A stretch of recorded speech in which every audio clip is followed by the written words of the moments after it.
আগামীকালকে তারেক রহমান বাংলাদেশ ফিরবেন, এই জন্য যে শুভেচ্ছা মঞ্চ বানানো হয়েছে আপনারা দেখতে পাচ্ছেন।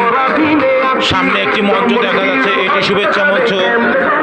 এখানে দুপুর থেকেই মানে নেতাকর্মীরা, দলীয় নেতাকর্মীদের আনাগোনা, কেউ আসতেছেন আবার যাচ্ছেন, আসতেছেন আবার যাচ্ছেন। এরই মধ্যে যেরকম ধারণা করা হয়েছিল যে লক্ষ লক্ষ লোক হয়তো গ্যাদারিং থাকবে এখানে, কিন্তু লোক আসে আবার বেরিয়েও যায়। এই যে দেখতেই পারছেন যে অনেকে আবার চলেও যাচ্ছেন, কেউ এখানে অবস্থান করছেন না। আর সামনে যে আমরা মঞ্চটা দেখতেছি এটা হচ্ছে শুভেচ্ছা মঞ্চ।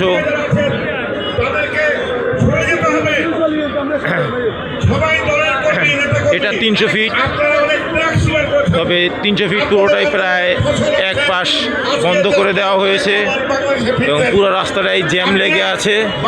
আমার পশ্চিম দিকে যারা আছেন তারা বাদিকে যান, বাদিকে যান। বিভিন্ন জায়গায় বিভিন্ন বাংলাদেশের বিভিন্ন স্থান থেকে আগত নেতাকর্মীরা বিভিন্ন কথাবার্তা বলছেন, বক্তব্য রাখছেন।